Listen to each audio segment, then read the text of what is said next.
Music is the universal language of mankind. Henry Wadsworth Longfellow. Music is energy, love, sound frequencies, and soul poured out in different genres. Music is a universal language of love, especially when you are in that moment and you lose yourself in that song. Music can tap into all your emotions and make you feel like nothing else in the world. Are you the type of person that when that song comes on, it sends chills up your back? I've been listening to EDM music since I was a senior in high school, about 14 years. I started DJing shortly after that, about 12 years now. I've opened up for some of the biggest names in the industry, to name a few: Bone Thugs and Harmony, Nelly, Yellow Claw, Pegboard Nerds, and Must Die. When I first started DJing, I was obsessed. I spent hours and hours researching, reading, practicing DJing. It was my life. I've been producing now roughly for 4 years on and off, given the time period. I do my best to spend at least 1 hour a night working on music. Today I will be talking about the history of EDM, DJing, and producing. I will show you the equipment that I use, which is all right here.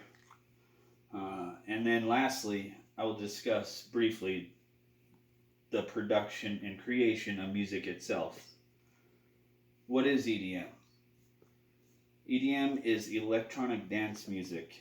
It's basically a set of percussive dance genres produced for dance-based environment, such as clubs.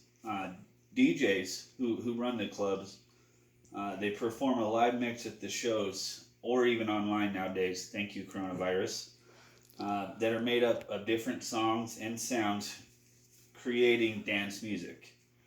It wasn't until 2010 when the acronym EDM was adopted to music industry in America.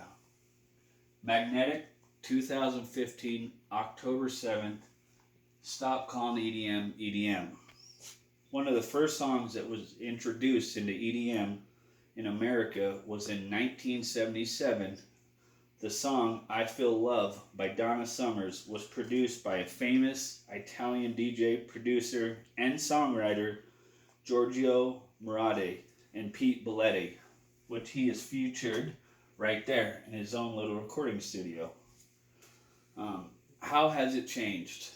Starting as underground, nowadays, last year in 2018, 2 years ago in 2018, festivals, 1 in 6 people in Germany attended a music festival.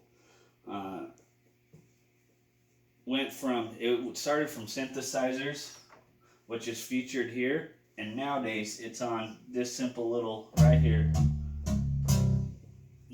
DAW, which is featured right here. It is a digital audio workstation. It's a computer program with the capabilities of an entire recording studio at your fingertips.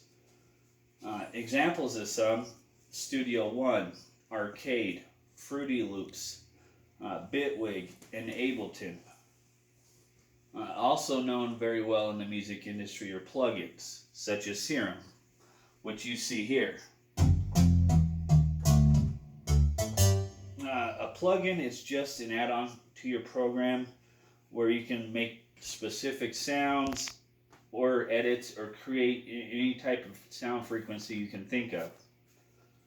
Also introduced about the same time were MIDI controls. Now, MIDI control is a external hardware that is tangible and you use. It could be a drum pad, it could be a keyboard, and even music instrument nowadays can run through DAWs. Music theory is the study and creation of music. Here you create chords, key signatures, keys, whether major, minor chords. A lot of DJs don't know much, if anything at all, about music theory itself. I recommend knowing it, as it is the essence of music. To create rhythm, music must follow key signature. Genres like dubstep, which is one of my favorites, uses a 3/4 time signature, but rules can be broken. Right here is an example of a 3/4 time signature. The kick and the snare.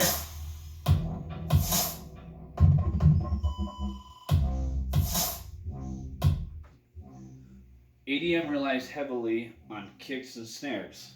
Different genres call for different drums, bass, melodies.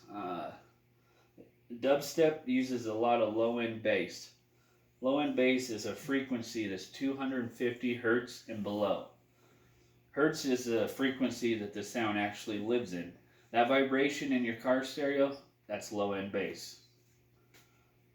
Today, I showed you the history of EDM, a brief explanation of producing EDM, and no matter the genre or language of music that you love, next time that your favorite song comes on the radio, think of me, listen to the sound, follow the bass, and live in the moment.